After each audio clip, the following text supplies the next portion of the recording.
में कम होती है, लायोफोबिक सेम। विस्कोसिटी ज्यादा होती है, लायोफोबिक में सेम रहती है, कम नहीं सेम रहती है। कौन सा ज्यादा स्टेबल है? Kevin, lyophilic. सॉल्वेशन किसकी ज्यादा है? लायोफिलिक।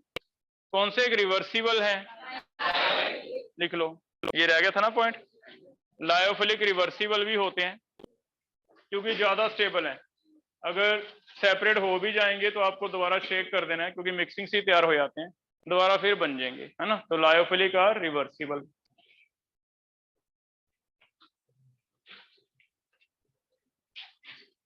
सोप सोल्यूशन क्या है? Soap solution lyophilic. ऑयल और वाटर का मिक्सचर क्या होगा?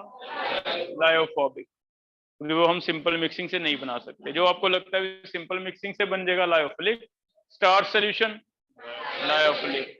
Gelatin lyophilic. Gold sol lyophobic. तो जितने भी मल्टी मॉलिक्यूलर हमने लिखे हैं वो, ठीक है। नेक्स्ट, मीसल डिफाइन करो आनंदिता। एग्रीगेशन होती है किसका? Micelle, hydrophilic part. Aggregation of soap molecules, aggregation of soap molecule to form a colloidal particle, उसे मीसल कहते हैं। कंडीशन है दो पार्ट होने चाहिए, one is hydrophilic, one is hydrophobic. RCO negative में से कौन सा हाइड्रोफिलिक है, कौन सा हाइड्रोफोबिक है? R हाइड्रोफोबिक है, CO नेगेटिव क्या है? और सोडियम क्या है RCONA में? सोडियम कोई पार्ट नहीं आता, सोडियम पानी में जाके अलग हो जाता है, ठीक है। तो CO नेगेटिव सिर्फ लेना है हाइड्रोफिलिक, और R पार्ट क्या लेना है? हाइड्रोफोबिक। CMC डिफाइन करो कुशल। What is CMC?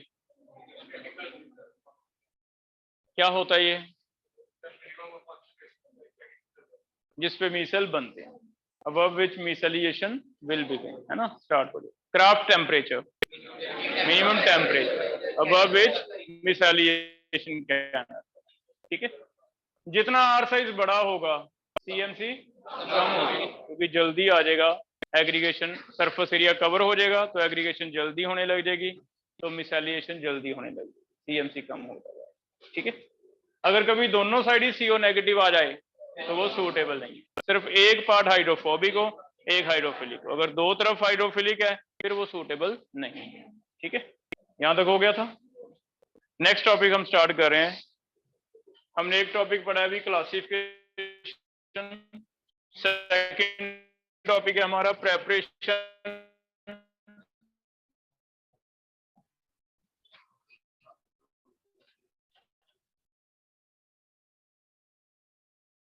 Preparation of colloidal sols. Dispersion, पहला डिस्पर्शन कर रहे हैं। डिस्पर्शन किसे कहते हैं? कोलाइडल का जो साइज रेंज है वो ट्रू से बड़ा है। अगर साइज देखें तो ट्रू के जो पार्टिकल हैं वो तो 1 नैनोमीटर से छोटे दिए हुए हैं। कोलाइडल के जो पार्टिकल हैं वो थोड़े बड़े हैं, 1 से 1000 के आसपास, है ना। कोई 1000 ऐसा एग्जैक्ट लिमिट नहीं होता, 1000 के आसपास। उससे ज्यादा बड़े क्या है? Suspension, means more than 1000।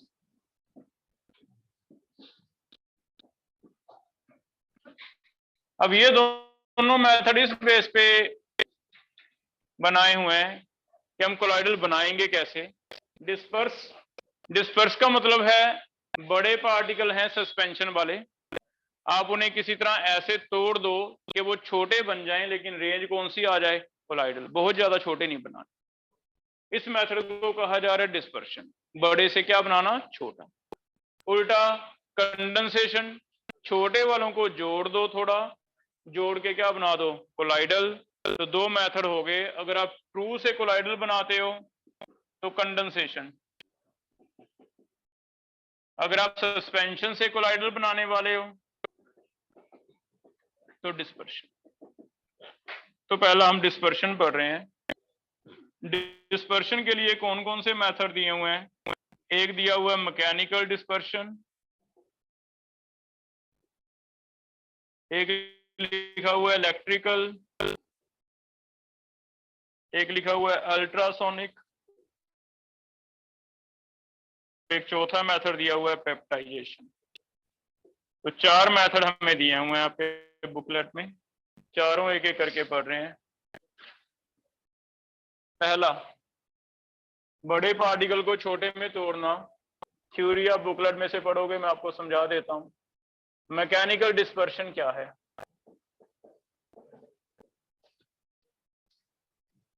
कोई ऐसे पार्टिकल हैं जो बड़े हैं सस्पेंशन रेंज के, हम उसे छोटों में तोड़ना चाहते हैं, तो एक सिंपल टेक्निक है, उसे ग्राइंड कर लो। जैसे घर पे मिक्सर ग्राइंडर है, ग्राइंड कर दिया, ग्राइंड करके थोड़े से पार्टिकल का साइज छोटा हो जाएगा, बहुत ज्यादा ब्रेक नहीं करते हम। वो जो पार्टिकल छोटे आ गए उसे हम पार्टिकुलर सॉल्वेंट में डाल देंगे, क्या बन जाएगा? कोलाइडल। लेकिन यहाँ ग्राइंड करते हुए सिंपल ग्राइंडर की जगह एक स्पेशल मिल यूज होता है जिसे कहते हैं कोलाइडल मिल। और वो कोलाइडल मिल क्या है? 2 बहुत ही हार्ड मेटल की प्लेट्स हैं हैवी वाली, जिनके बीच में हमने ये सस्पेंशन पार्टिकल डाल के ग्राइंड करना है। वो 2 कोलाइडल जो हैवी वाली मेटल प्लेट है वो ऐसे ऑपोजिट डायरेक्शन में रोटेट हो रही हैं। हैवी होने की वजह से जो भी बीच में आएगा पिस जाएगा, पाउडर बन जाएगा। इसका एक फायदा हमें ये है कि हम इन दोनों जो प्लेट्स हैं इनमें एक गैप रख लेते हैं थोड़ा सा, जितना हमें कोलाइडल पार्टिकल का साइज चाहिए, ताकि जो बहुत ज्यादा ब्रेक ना बने, फाइन ना बने। तो मिक्सचर ग्राइंडर भी चला सकते हैं, लेकिन उसमें पता नहीं चलेगा भी कब ब्रेक हो गया, कब कौन सा हो गया। ये एक स्पेशल टाइप का कोलाइडल मिल है जिसमें जो मेटल प्लेट के बीच में गैप एडजस्ट किया हुआ है 1 से 1000 के बीच में। कहाँ जो बहुत ज्यादा क्लोज आ जाएंगे तो बिल्कुल ब्रेक कर देगा पाउडर, इतना नहीं करना, हल्का सा थोड़ा रफ रखना है। इसे क्या कहते हैं? कोलाइडल मिल। तो कोलाइडल मिल की हेल्प से सस्पेंशन इसमें डालते रहते हैं, इसमें कन्वर्ट होता रहता है कोलाइडल में, ऐसे सोल्यूशन बनाया जाता है। इसे क्या कहते हैं? Mechanical dispersion. तो mechanical dispersion is suspension particles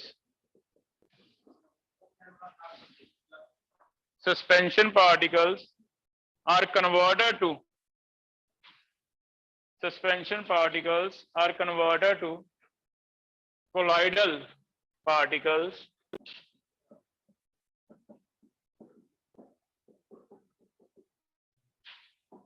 with the help of किसका? with the help of colloidal मिल।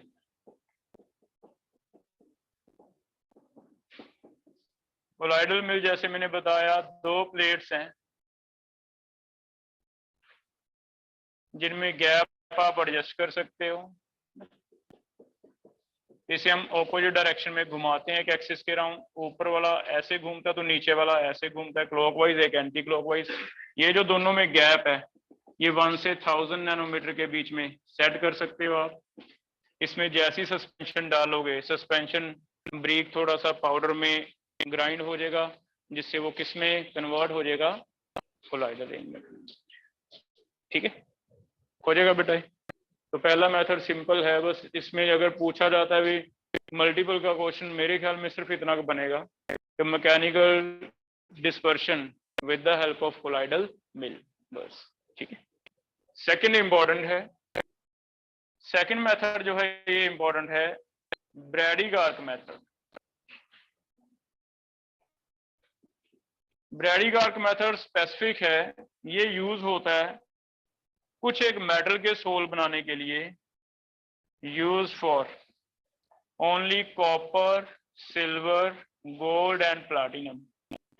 ये 4 मेटल के लिए यूज होता है, इसलिए इसका मल्टीपल ज्यादा इंपॉर्टेंट बनेगा। हमें मल्टीपल आएगा भी किसके लिए यूज नहीं होता, तो सिर्फ 4 को छोड़ के बाकियों के लिए यूज नहीं होता। पहले समझते हैं, फिर पता चलेगा भी 4 के लिए क्यों यूज होता है। इलेक्ट्रिकल डिस्पर्शन, इलेक्ट्रिकल डिस्पर्शन के लिए आपका जो मेटल है वो कंडक्टर होना चाहिए अच्छा, क्योंकि हम इलेक्ट्रिसिटी की मदद लेंगे। क्या सेटअप किया है? मान लो सिल्वर का बनाना है या गोल्ड का सोल बनाना है, 2 मेटल प्लेट्स ले ली जिन्हें हम इलेक्ट्रोड्स बना लेंगे, हाई वोल्टेज देंगे, जिस सॉल्वेंट में सॉल्यूशन तैयार करना है वो सॉल्वेंट डाल देते हैं, पानी है तो पानी डाल दिया, एक बहुत ही पतला सा मेटल का वायर दोनों के बीच में ज्वाइन कर दिया।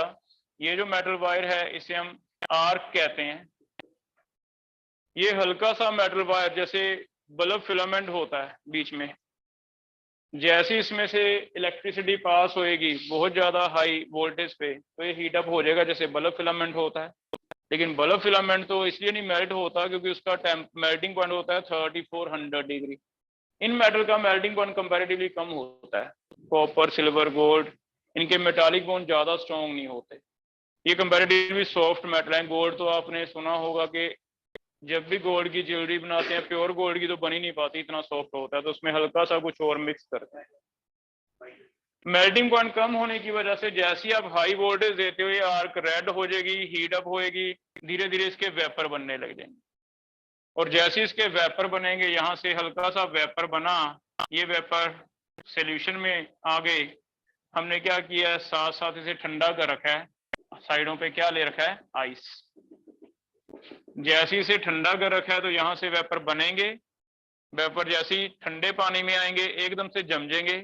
और वेपर के जमने से जो पार्टिकल का साइज आएगा, क्योंकि वेपर एक मॉलिक्यूल नहीं है, पानी का वेपर देखो, कोई ड्रॉप्स होंगे ना पानी के, वो ड्रॉपलेट्स हैं छोटे छोटे, वो एक नहीं है, कितने ही मॉलिक्यूल इकट्ठे जम गए तो उनका रेंज किस में आ गया, कोलाइडल में। तो जब वेपर कंडेंस होंगे कोलाइडल पार्टिकल में टूट जाएंगे। इस तरह गोल्ड का सोल बनता है, कॉपर का सोल बनता है। ये जो कंडेंसेशन होती है वेपर्स की, इनसे हमेशा कोलाइडल पार्टिकल बनते हैं, क्योंकि वेपर का साइज किस रेंज में होता है, कोलाइडल पार्टिकल में। इसमें एक वेपर में एक एटम नहीं है, 500 हो सकते हैं, 400 हो सकते हैं, 1000 हो सकते हैं, ऐसे कर लोगे बेटा। अब इसकी थ्योरी आप पढ़ लेना, लिखा कैसे है ना, कि दो वायर्स लेके इनको जोड़ा जाता है, इलेक्ट्रिक आर्क पैदा की जाती है, मेटल के वेपर बन जाते हैं, वेपर कंडेंस होकर क्या बना देते हैं, कोलाइडल सॉल्यूशन, साथ साथ ठंडा किया जाता है ना। ये लिख लोगे। हाँ, कुछ इंपॉर्टेंट बातें मैं आपको बता देता हूँ। इंपॉर्टेंट पॉइंट्स क्या हैं जो मल्टीपल में पूछे जाएंगे। पहला तो इन्हीं मेटल के लिए यूज होगा और किसी के लिए नहीं होगा, क्योंकि एक तो ये कंडक्टर है। Metal should be good conductor, क्योंकि इलेक्ट्रिसिटी पास करनी है आपने। लो मेल्टिंग पॉइंट कम हो, एंड केमिकली इनर्ट हो, ज्यादा रिएक्ट ना करे। ऐसा ना हो कि सॉल्वेंट से जल्दी से रिएक्ट करने लग जाए, जैसे सोडियम पोटाशियम है, वो तो हम कैसे ले लेंगे ना, वो तो हाईली रिएक्टिव है। तो गोल्ड प्लाटिनम को आपने पढ़ा होगा नोबल मेटल्स भी कहते हैं, क्योंकि जल्दी जल्दी रिएक्ट नहीं करते। तो तीन कंडीशन है मेटल के लिए। मेटल बढ़िया कनेक्टर होना चाहिए, बैड कनेक्टर नहीं चलेगा। मेल्टिंग पॉइंट कम वाले होने चाहिए। टंगस्टन का क्या करेंगे हम, तो मेल्ट ही नहीं होगा।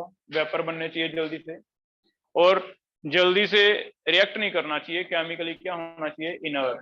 नहीं तो इतने ज्यादा टेम्परेचर पे हमें पता है मेटल हाईली रिएक्टिव होकर एक्सप्लोसिव हो जाएगा, रिएक्शन वो भी नहीं करना।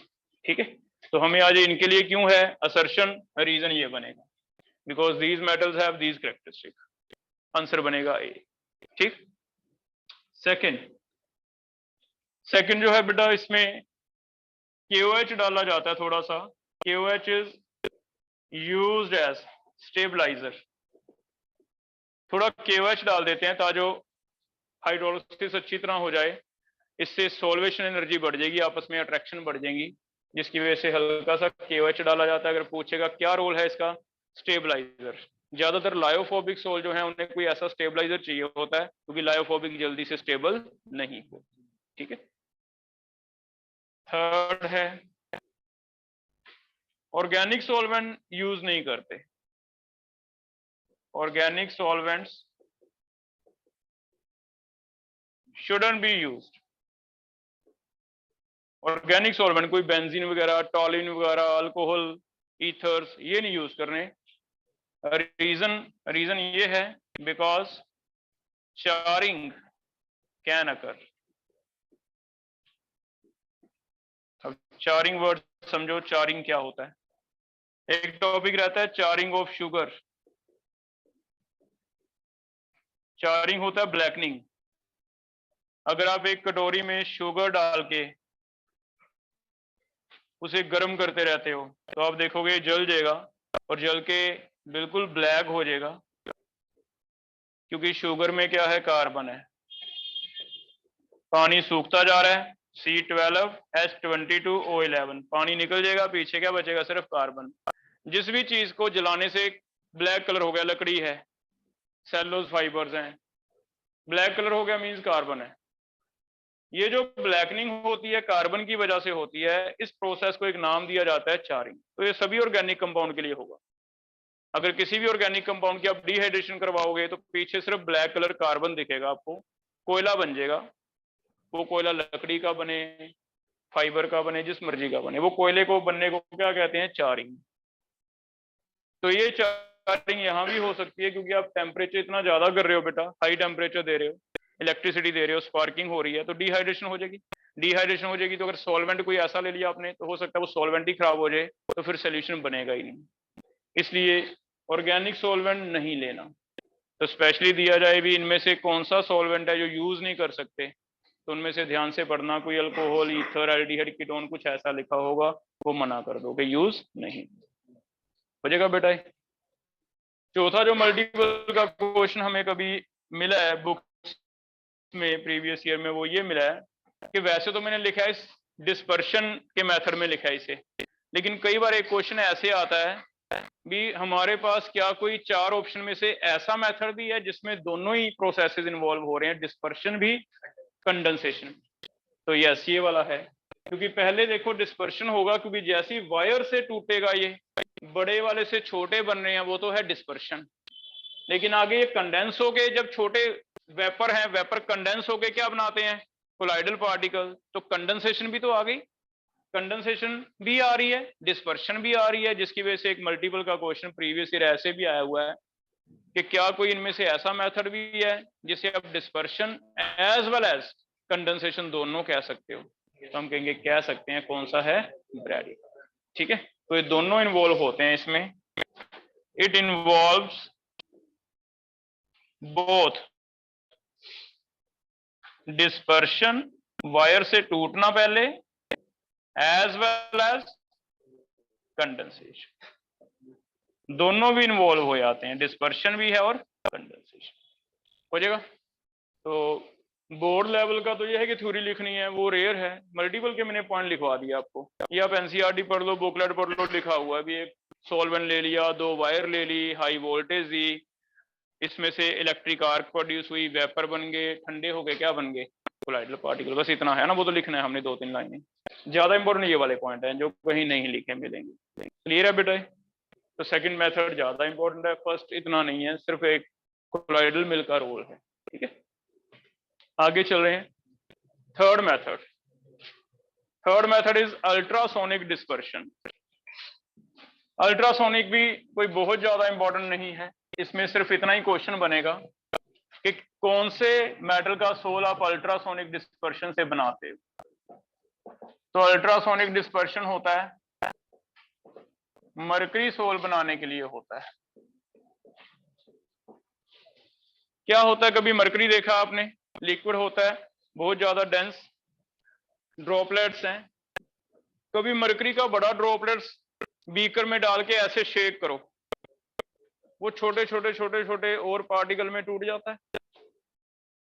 हम क्या कर रहे हैं, शेक कर रहे हैं, वाइब्रेशन दे रहे हैं। जैसी वाइब्रेशन दी तो मरकरी की नेचर है कि एक बड़ा पार्टिकल बहुत छोटे छोटे पार्टिकल में टूट जाए। जितना वाइब्रेशन आप तेज करते जाओगे उतना ही और छोटे होते जाएंगे। अब ये वाइब्रेशन अगर हम स्पेशल टाइप का कोई वाइब्रेटर ले लें, जिसे कहते हैं अल्ट्रासोनिक वाइब्रेटर, अल्ट्रासोनिक वाइब्रेटर के ऊपर बीकर रख दें, तो उसमें वाइब्रेशन इतनी तेज होएंगी कि वो मरकरी का जो बड़ा पार्टिकल है बहुत ही छोटे छोटे पार्टिकल में टूट जाएगा। तो जिस भी सॉल्वेंट में आपको मरकरी का सोल चाहिए उसमें वो डिसॉल्व हो जाएंगे, डिसॉल्व होके कौन सा सोल्यूशन बन जाएगा, मरकरी।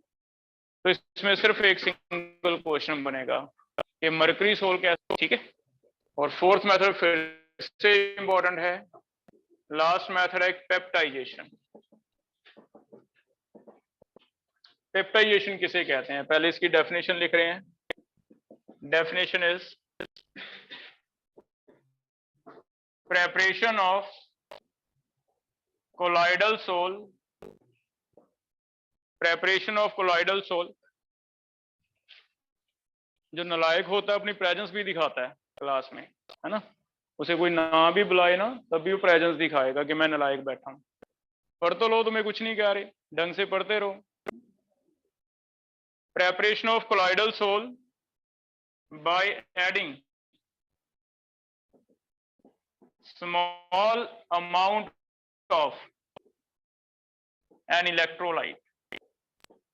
अभी 2 दिन पहले तुम्हें बताया भी क्या कंपटीशन के हालात हुए पड़े हैं, तुम्हें कोई फर्क नहीं पड़ता है उससे, है ना, कि 690 नंबर लेके हमारे रैंक नहीं आ रहे। तुम्हें क्या फर्क पड़ता है, तुमने कौन सा लेना है, जिसने लेना उसको टेंशन हो। Preparation of colloidal sol by adding small amount of electrolyte, उसे क्या कहते हैं, peptization. From freshly prepared precipitates, बनाना किससे है, फ्रेशली प्रिपेयर्ड प्रेसिपिटेट्स। प्रेसिड कोई आपने AgCl AgBr के पढ़े हैं? हाँ, तो इनके लिए बहुत अच्छा मेथड है ये। कोई ऐसे केमिकल सब्सटेंस जो हमें पता है प्रेसिड बनाते हैं, उनसे बनाए जाते हैं सोल। क्या करना है, यहाँ AgCl के प्रेसिड बने, मैंने AgNO3 और KCl डाला, हमें पता है AgCl व्हाइट PPT नीचे बैठ जाएगा। जैसे ही बने मैंने इसे शेक किया अच्छी तरह, थोड़ा सा ऊपर से कोई इलेक्ट्रोलाइट डाल दिया, इलेक्ट्रोलाइट कोई KCl AgNO3, इलेक्ट्रोलाइट का मतलब जो आयंस में टूट जाए, ऐसा ना हो कि वो भी प्रेसिड हो, आयनिक कंपाउंड। जैसे ही वो थोड़ा सा डाला, शेक कर दिया, मैं देख रहा हूं अब ये नीचे नहीं बैठ रहा, स्टेबल हो गया। तो प्रेसिड सस्पेंशन था, मैंने सस्पेंशन को तोड़ के किस में कन्वर्ट कर दिया, कोलाइडल में। अब दोबारा मैं प्रेसिड बनने नहीं दे रहा, तो इससे भी मेरा सोल बन गया। इसे भी डिस्पर्शन मेथड कहेंगे। नेम क्या रखा जा रहा है, पेप्टाइजेशन। ठीक है, लेकिन इंपॉर्टेंट ये है कि काम कैसे करता है, इसका मैकेनिज्म क्या है, तो मैकेनिज्म समझते हैं। मान लो हमने AgCl के प्रेसिड बनाए हैं, AgNO3 डाला और KCl डाला, तो प्रेसिड किसके बनते हैं, AgCl के, NO3 के नहीं बनते। ठीक है, तो पहले तो प्रेसिड का मतलब समझते हैं, क्या होता है प्रेसिड में। AgCl के जो मॉलिक्यूल हैं, जैसी वो बनने लगते हैं तो इनकी नेचर है बेटा कि एक दूसरे को खींचते हैं काफी ज्यादा, फजान रूल की वजह से पोलराइजेशन होती है। Ag पॉजिटिव Cl के इलेक्ट्रॉन क्लाउड को अपनी तरफ खींचता है, Cl नेगेटिव फिर से Ag की तरफ खींचेगा, जिसकी वजह से इनकी एक नेचर है कि छोटे पार्टिकल आपस में इकट्ठे जुड़ते जाएंगे,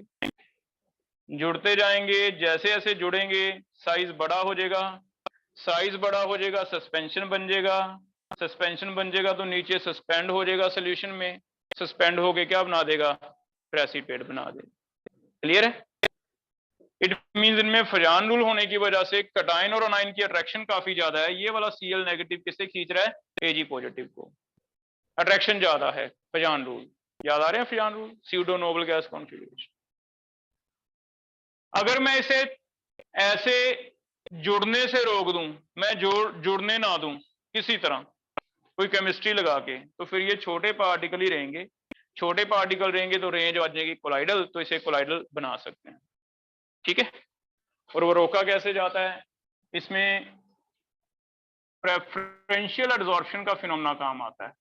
प्रेफरेंशियल एडजॉर्प्शन क्या होता है, हमें पता है भी इनकी एक नेचर है कि ये काफी ज्यादा अट्रैक्शन रखते हैं कैटाइन अनाइन के लिए, AgCl के लिए, Cl किसके लिए, Ag के लिए। तो मान लेते हैं मैंने माइक्रोस्कोप में छोटा सा पार्टिकल देखा है, वो माइक्रोस्कोप में दिख छोटा सा रहा था लेकिन उसमें मिलियंस ऑफ आयंस है ना, उसके सरफेस पे क्या है, AgCl ऐसे लेयर बनी हुई है, सॉलिड स्टेट में चले गए, कोई पैकिंग FCC CCB किसी तरह। ये जो सरफेस पे आयंस हैं, इनमें से Ag की अट्रैक्शन रहेगी हमेशा कि कहीं से Cl आ जाए तो उसे खींचेगा, Cl की अट्रैक्शन किसके लिए रहेगी, Ag के लिए, जिसकी वजह से जैसे इस प्रेसिपिटेट को, जैसे इस कोलाइडल पार्टिकल को कहीं से कोई भी एक आयन मिलता है तो वो अपने सरफेस पे उसे खींचने वाला है, क्योंकि सरफेस पे अनबैलेंस्ड वैलेंसी। क्लियर है, लेकिन खींचने की पावर ज्यादा कॉमन आयन की है, Ag खींचेगा तो Cl को ज्यादा खींचे, इट मींस इसके सरफेस की एक नेचर है कि वैसे तो ये किसी भी आयन को चलो ऑपोजिट वाले को खींचेगा, लेकिन ज्यादा अपने आयन को प्रेफरेबली खींचेगा। Ag ज्यादा खींचता है Cl को, Cl ज्यादा किसे खींचेगा, Ag को। तो इस टॉपिक को कहते हैं preferential adsorption of common ion. Common ion के लिए इनकी इच्छा ज्यादा है। अब हमें ये चीज का पता चल गया, अभी कॉमन आयन ये अपनी तरफ खींचना चाहता है। हमने क्या किया, जैसे ही AgCl के ये बने ना प्रेसिड, इसे शेक कर दिया, कोलाइडल बन गए, जल्दी से कोई कॉमन आयन डाल दिया, कोई एक। मान लो मैंने थोड़ा सा KCl डाला, तो बताना K और Cl में से कौन सा कॉमन आयन है, Cl। क्या होगा बेटा, इनमें से Cl नेगेटिव K पॉजिटिव बन जाएंगे। Cl नेगेटिव क्योंकि कॉमन है तो Ag को Cl चाहिए, Cl चाहिए तो वो किसे खींचेगा, Cl को। ये वाला Ag भी किसे खींचेगा, Cl को। इसका मतलब ऐसे हो जाएगा भी जो भी आपका प्रेसिड है AgCl का कोलाइडल पार्टिकल है, उसके सरफेस पे अगर Cl डाल दिए तो Cl एक एक छोड़ के Cl लग जाएंगे। अब आपने Ag तो डाले नहीं, सिर्फ क्या डाले हैं, Cl, तो Ag के साथ Cl, Ag के साथ Cl, आगे Ag के साथ Cl लग गए।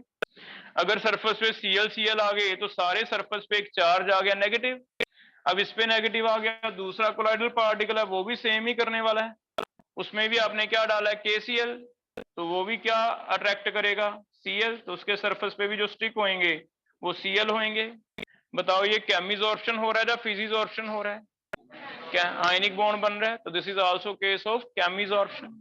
अब जैसे ही केमिजॉर्प्शन हुआ, ये भी नेगेटिव ये भी नेगेटिव, एक ही आयन आएगा सब पे, क्या नेगेटिव नेगेटिव को रिपेल करेगा, रिपेल करेगा, तो क्या अब इनकी अट्रैक्शन होएगी, इट मींस अब ये दोबारा इकट्ठे नहीं होते। तो मैंने हल्का सा शेक करके ऐसे तोड़ दिया, ऐसे तोड़ के कोई कॉमन आयन डाला, एक डालना है, याद रहे एक डालना है।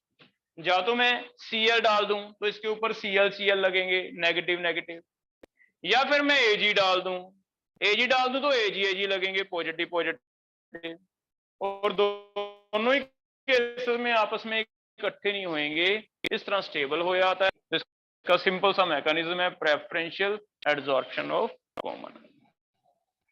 हो जाएगा बेटा। तो थ्योरी है preferential adsorption of common ion use होता है कि जितने भी ऐसे कोलाइडल पार्टिकल्स हैं जो प्रेसिड बनाना चाहते हैं, उनकी एक टेंडेंसी है दे विल एडजॉर्ब कौन सा आयन, कॉमन आयन। कॉमन समझ गए भी, कॉमन मीन जो उसमें आता है, या तो कैटायन उसका या फिर अनायन, उसको एडजॉर्ब करते हैं, क्योंकि उन्हें लगता है भी अंदर वाला Ag तो Cl लेके बैठा है, चारों तरफ से चार हैं, ये कहता मेरे तो Cl पूरे नहीं है, इसे Cl चाहिए, तो जैसे Cl बीकर में दिखेगा खींच लेगा। Cl को क्या चाहिए होगा, Ag, तो जैसे Ag दिखेगा खींच लेगा, हो जाएगा ऐसे। एक और इसी में स्टेबिलिटी इसकी एक्सप्लेन की है, stability of colloidal solution is explained bye, एक और थ्योरी है double layer theory. Double layer theory क्या कह रही है, अब इसी में मान लो AgCl के प्रेसिड है, लेकिन मैंने इसमें KCl एक्स्ट्रा डाल दिया, थोड़ा सा स्मॉल अमाउंट।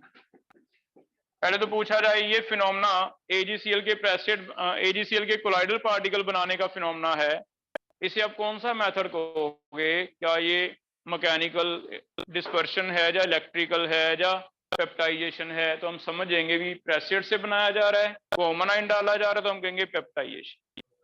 पेप्टाइजेशन में क्या होने वाला है कि जो AgCl के कोलाइडल पार्टिकल हैं उनके ऊपर बताओ कौन से आयन आएंगे, Cl। अब Cl तो इसके ऊपर आ गए बेटा, K पॉजिटिव कहां जाएंगे, वो भी तो आसपास घूमेंगे, वो कहां घूमेंगे, पानी में घूम रहे हैं, ये कहीं आसपास, जहां ये इधर जाता है तो ये भी पीछे पीछे, क्योंकि नेगेटिव पॉजिटिव को क्या करेगा, खींचेगा। अगर क्लोरीन इस पे 6 लग गए तो 6 के साथ साथ आसपास इसके घूमते रहेंगे। अगर ये पानी में इधर जाता है तो पीछे पीछे K जा रहे हैं, अगर ये पानी में इधर जाता है तो पीछे पीछे क्या जा रहे हैं, K जा रहे हैं। अब इससे क्या हो रहा है, सोलवेंट सॉल्यूट, सॉल्यूट और सोलवेंट में अट्रैक्शन पैदा हो गई, पहले नहीं थी, क्योंकि इसमें क्या है पॉजिटिव, इसमें क्या है नेगेटिव। अट्रैक्शन होगी तो ये तो लायोफिलिक की तरह हो गया, लायोफिलिक की तरह हो गया तो क्या हो गया, स्टेबल हो गया। मीन जो अट्रैक्शन नहीं थी वो हमने पैदा कर दी आर्टिफिशियली, क्योंकि इसके ऊपर चार्ज आ गया नेगेटिव, इसके ऊपर चार्ज क्या आ गया पॉजिटिव। इसे एक थ्योरी एक्सप्लेन करती है जिसे कहा जाता है डबल लेयर। डबल लेयर का मतलब है एक तो आयन इसके ऊपर स्टिक हो गया, उसने तो एक लेयर बना दी जिसे कहा जाता है फिक्स्ड लेयर, और एक आयन मोबाइल लेयर में पड़ा है। मोबाइल लेयर को जो डिफ्यूज लेयर लिखा हुआ है वर्ड उसने, डिफ्यूज लेयर या मोबाइल लेयर।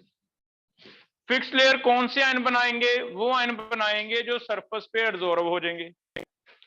डिफ्यूज कौन से बनाएंगे? दूसरे आयन जो ऑपोजिट चार्ज कैरिंग आयंस हैं, वो एडजॉर्ब तो नहीं हुए लेकिन आसपास पानी में साथ साथ घूमते रहेंगे, उसे क्या कहते हैं? Diffuse layer.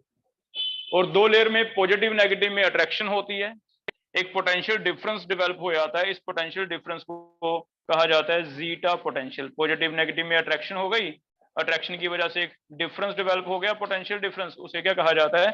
Zeta potential. And this zeta potential is responsible for stability, ये इसकी स्टेबिलिटी के लिए रिस्पॉन्सिबल है। अब ये it will behave like a lyophilic, है लायोफोबिक लेकिन हमने इसमें अट्रैक्शन पैदा कर दी, क्या बिहेव करेगा?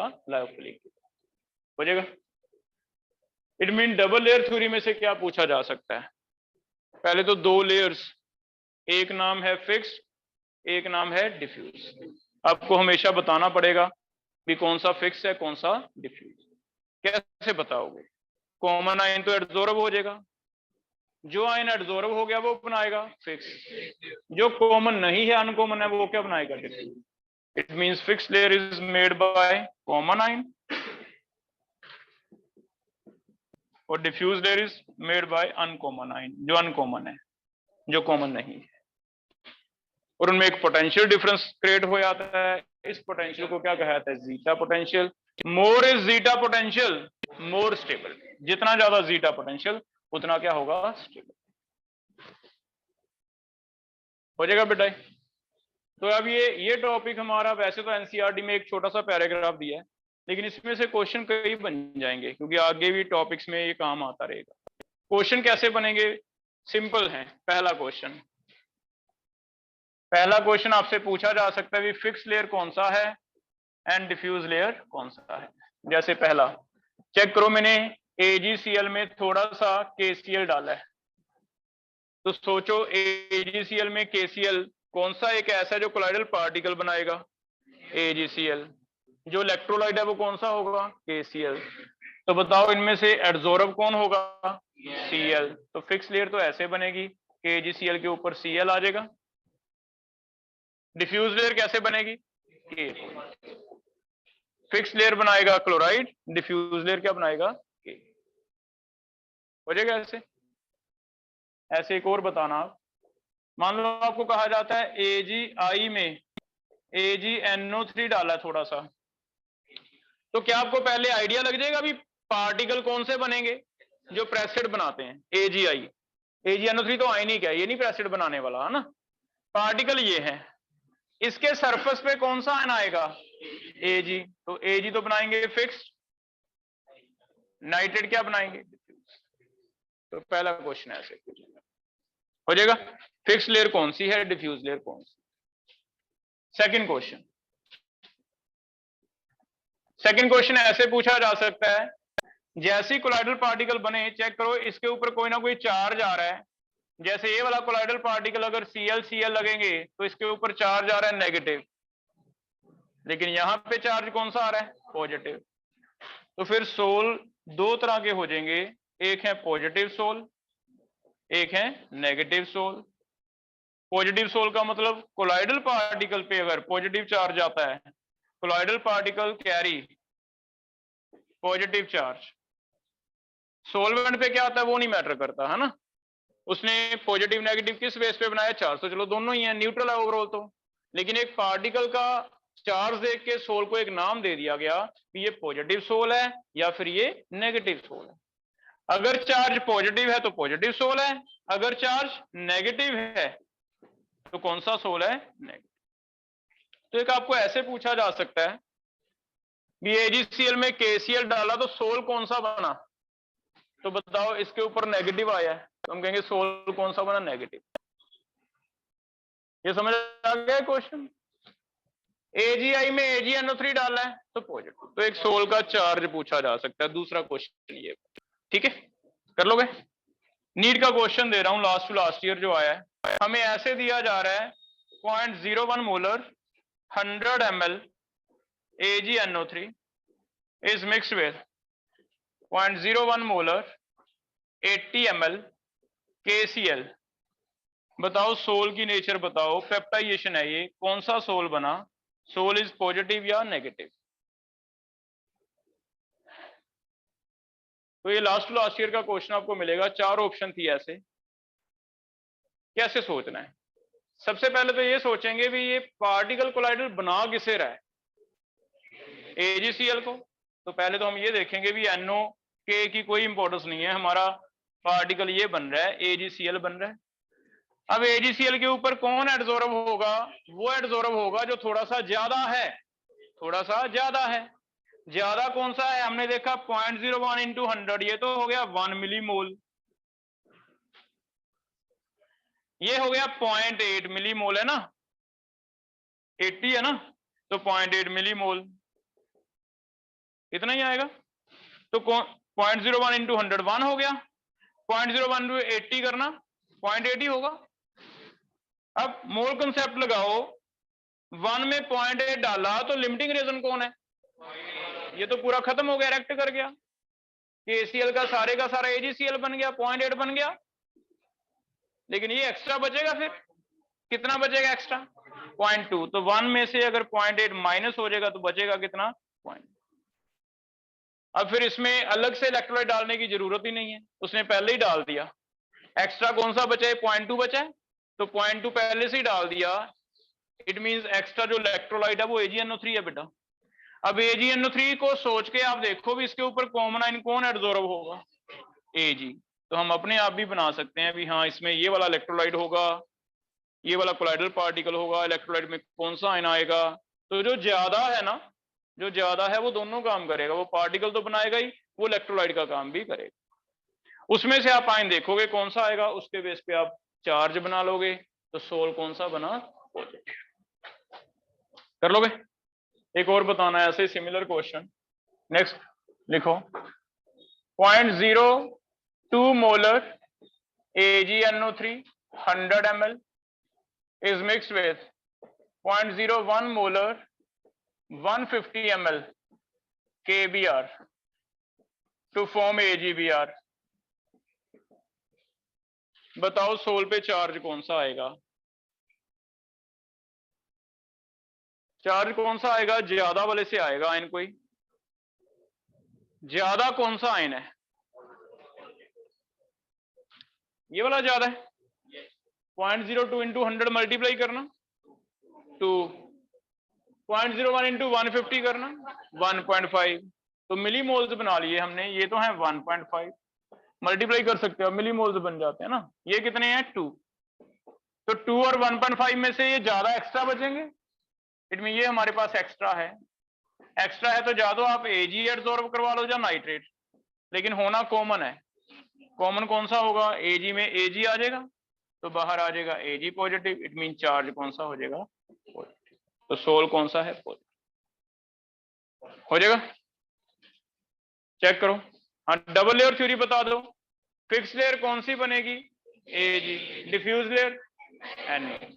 तो ऐसे क्वेश्चन कर लोगे बेटा, तो बहुत सिंपल से ऐसे क्वेश्चन दिए। ये समझ आ गया पेप्टाइजेशन। नेक्स्ट चल रहे हैं, अब फिर से देख लो 4 मेथड हो गए हमारे, चारों में से 2 के ज्यादा घुमा फिरा के क्वेश्चन आए हैं हम, एक तो ब्रैडीगार्ड के और एक पेप्टाइजेशन, ठीक है। डबल लेयर थ्योरी क्या है, कॉमन आयन एडजॉर्प्शन क्या है, सोल चार्ज पॉजिटिव आएगा नेगेटिव आएगा, सोल्वेशन कैसे हो जाती है, काफी क्वेश्चन। क्लियर है। नेक्स्ट हम पढ़ रहे हैं कंडेंसेशन मेथड्स। बुकलेट है किसी के पास, एक बुकलेट दो इसका। कंडेंसेशन मेथड 2 तरह के हैं, कुछ एक है फिजिकल मेथड, कुछ एक है केमिकल। Physical and chemical.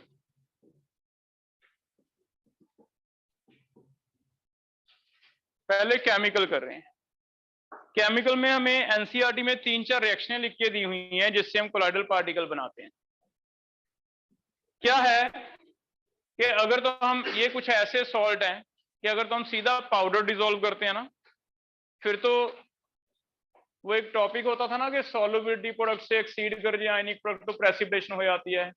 तो अगर तो हम इन कंपाउंड का है तो आयनिक, लेकिन अगर आप सीधा पाउडर डिसॉल्व करोगे तो इनका आयनिक प्रोडक्ट एक्सीड कर जाता है सॉल्युबिलिटी से, फिर तो ये प्रेसिड बनते हैं। हम क्या करेंगे, हम इनका पाउडर नहीं डिसॉल्व करेंगे, हम कोई रिएक्शन में इन सिटू इन्हें तैयार करेंगे कि थोड़ा सा जैसे AgCl तैयार करना है तो हम थोड़ा सा AgNO3 और थोड़ा सा KCl डाल के किसी तरह रिएक्शन करवाएंगे ताकि रिएक्शन के अंदर ही AgCl बने और उसकी कंसंट्रेशन ज्यादा ना हो, कम रहे, तब वो प्रेसिड नहीं बनेंगे, नीचे घुला हुआ रहेगा और वो क्या बना देगा, कोलाइडल पार्टिकल।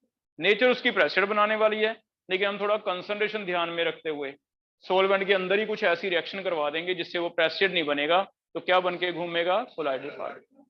तो कैसे कैसे रिएक्शंस करवानी है वो हम पढ़ रहे हैं। 4 रिएक्शनें दी हुई हैं इसने। पहला रिएक्शन लिख लो केमिकल रिएक्शन में, पहला है आर्सेनिक सल्फाइड, सोल बनाते हैं हम। आर्सेनिक ऑक्साइड में से H2S पास किया जाता है, क्या था, आर्सेनिक ऑक्साइड और H2S पास करने से क्या बनता है, आर्सेनिक सल्फाइड, प्लस बन जाएगा वाटर। आर्सेनिक सल्फाइड सोल बनाते हैं। आर्सेनिक सल्फाइड का पाउडर अगर सीधा डिसॉल्व करोगे तो वो कहता घुलता नहीं है, प्रेसिड बना लेता है, नीचे बैठ जाता है। हमने क्या किया, ज्यादा कंसंट्रेशन नहीं लेनी, किसी तरह रिएक्शन स्पॉन्टेनियस है करवाएंगे आर्सेनिक ऑक्साइड की, किसके साथ, H2S के साथ। H2 और O वाटर निकल जाएगा, आर्सेनिक किसके साथ लग जाएगा, सल्फाइड के साथ। कंसंट्रेशन बहुत हल्की रखेंगे, ध्यान रखेंगे, थोड़ी सी कंसंट्रेशन लेनी है ताकि जो ये प्रेसिड भी ना बने, प्रेसिड बनेगा नहीं, लेकिन नेचर एसोसिएशन की नेचर होने की वजह से कई मॉलिक्यूल जुड़ के घूमेंगे, पार्टिकल ट्रू भी नहीं बनेगा, बड़ा पार्टिकल एग्जिस्ट करेगा, कौन सा, कोलाइडल। तो बहुत ही हल्की कंसंट्रेशन लेके कोई रिएक्शन ऐसे करवानी है जो सोलवेंट में ये भी घुल जाता है, ये भी घुल जाता है, इन्हें प्रॉब्लम नहीं आती। लेकिन जैसे ये सोलवेंट में जाएंगे, पानी में गए, रिएक्शन हो गई, क्या बन गया ये, इसकी कंसंट्रेशन हमने कम रखी है तो प्रेसिड बनेगा नहीं, कोलाइडल पार्टिकल बन के आर्सेनिक सल्फाइड के कोलाइडल पार्टिकल बन के घूमते रहेंगे। ये सोल्यूशन ऐसे बनाया है, इसे एक नाम दिया एनसीईआरटी में, इस रिएक्शन को नाम दिया हुआ है डबल डीकंपोजिशन। क्या कोई ऐसे रिएक्शन आप पढ़ते थे 10th में, डबल डीकंपोजिशन, इसका कैटाइन इसका आनाइन आपस में क्रॉस हो जाता है, उसे क्या कहते हैं, डबल डीकंपोजिशन। ठीक है, हमें फिर से एक रिएक्शन रटनी है, हमें कहेगा भी इनमें से कौन सा रिएक्शन है, कौन सा सोल है जो डबल डीकंपोजिशन से बनता था, तो आंसर दिया होगा आर्सेनिक सल्फाइड। कर लोगे, लेकिन यहां एक चीज और ध्यान रखो, आर्सेनिक सल्फाइड नेगेटिव सोल बनता है, आर्सेनिक सल्फाइड के ऊपर H2S थोड़ा सा एसिडिक होने की वजह से टूट जाएगा, H आयन अलग हो जाएंगे, सल्फाइड अलग हो जाएंगे। अगर ये आयन्स बन जाएंगे, H अलग हो गए, सल्फाइड अलग हो गए, तो देखना कॉमन आयन है कोई, तो इसके ऊपर जनरली कौन सा आयन एडसॉर्ब हो जाता है, सल्फाइड। तो यहाँ भी डबल लेयर की वजह से भी स्टेबिलिटी रहती है, जिसकी वजह से ये भी 4 सोल, इसका नेगेटिव 4 सोल होता है। तो याद रख लो कि आर्सेनिक सल्फाइड का जो सोल बनता है वो कौन सा होता है, नेगेटिव। बनाते चाहे डबल डीकंपोजिशन से हैं, लेकिन उसमें भी थोड़ा सा किसका रोल आ जाता है, पेप्टाइजेशन का, डबल लेयर का रोल आ जाता है, क्योंकि AS2O3 ये तो इतना आयनिक नहीं है कि टूट पाए, ये एसिडिक होने की वजह से इसमें से सल्फाइड निकल आते हैं, कॉमन आयन एडसॉर्ब हो जाता है। तो एक ये भी पूछा जाता है भी आर्सेनिक सल्फाइड का सोल पॉजिटिव है या नेगेटिव है, तो हम कहेंगे नेगेटिव सोल हो जाएगा। तो स्टेबिलिटी उसी लेयर थ्योरी से भी हम एक्सप्लेन कर सकते हैं। एक नाम हो गया डबल डीकंपोजिशन। ऐसे 4 रिएक्शन है, बस बहुत ज्यादा डीप नहीं जाएंगे, बस नेम याद करने जो एनसीईआरटी में दी। सेकंड एक रिएक्शन दी हुई है ऑक्सीडेशन। ऑक्सीडेशन से H2S और सल्फर डाइऑक्साइड अगर एक्ट करवाते हैं तो सल्फर बनता है और वाटर अलग निकल जाता है। इसमें H2S का ऑक्सीडेशन दिखाया जा रहा है, इसलिए इसे ऑक्सीडेशन कहा जा रहा है। और H2S का ऑक्सीडेशन कौन करवा रहा है, सल्फर डाइऑक्साइड करवा रहा है। अब सल्फर डाइऑक्साइड की जगह कोई और ऑक्सीडाइजिंग एजेंट भी ले सकते हो, ऑक्सीडाइजिंग एजेंट है सल्फर डाइऑक्साइड, इसकी जगह आप नाइट्रिक एसिड डाल दे, कभी कह दे, वो भी ले सकते हो, कोई ऑक्सीडाइजिंग एजेंट डालना है। तो हमें दिया जाएगा कि H2S की ऑक्सीडेशन से कौन सा सोल बनता है, तो सल्फर सोल बनता है। अब ये जो सल्फर बनेगा, सल्फर पानी में वैसे पाउडर नहीं घुलता क्योंकि कोवलेंट कंपाउंड है, जिसकी वजह से सल्फर कई एसिड ऐसे मिलके एक कोलाइडल पार्टिकल का फॉर्म ले लेंगे।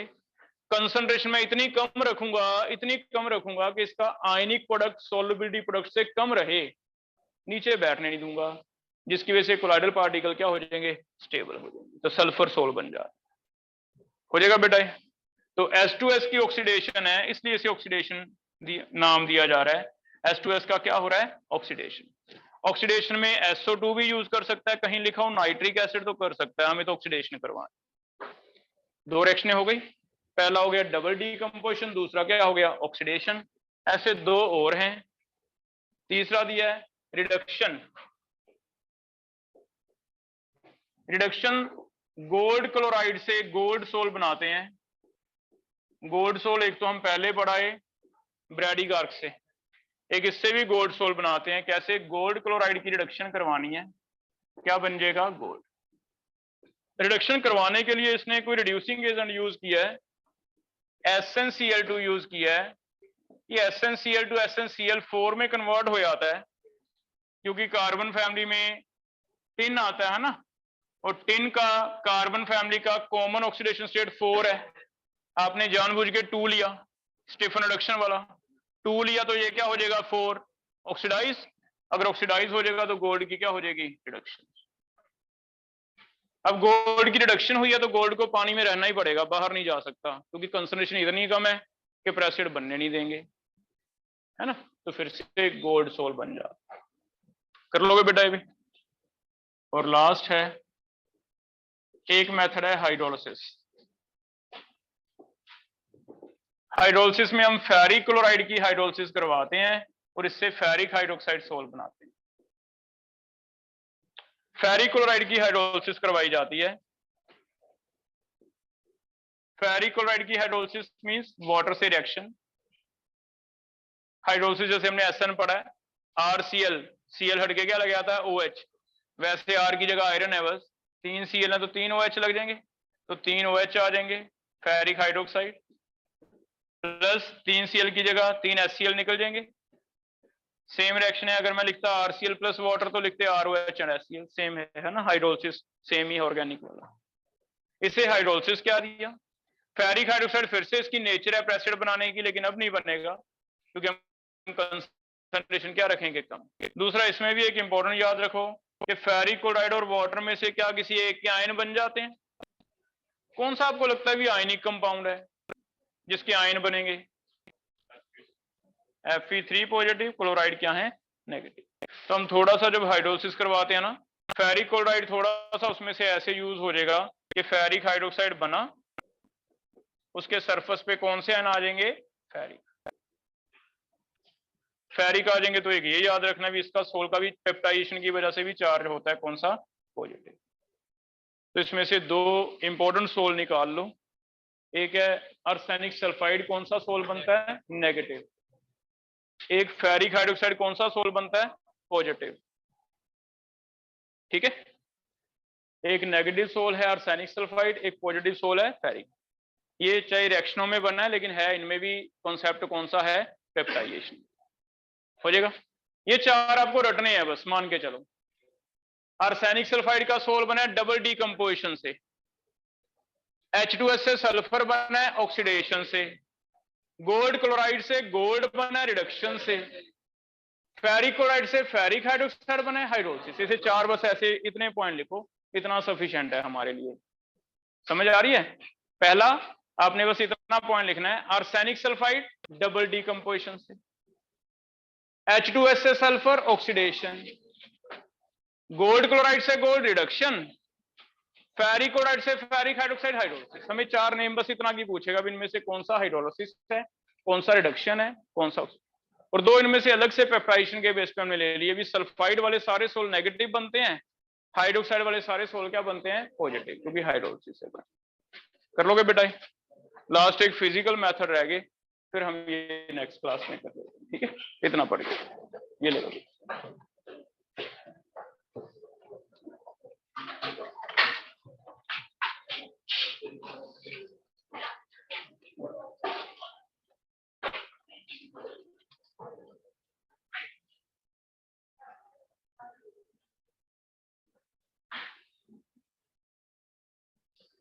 कल टेस्ट होगा बेटा क्लास में, ऑनलाइन वाला फिर 11:30 वाले बैच में होगा। नेक्स्ट वीक भी लेंगे बेटा।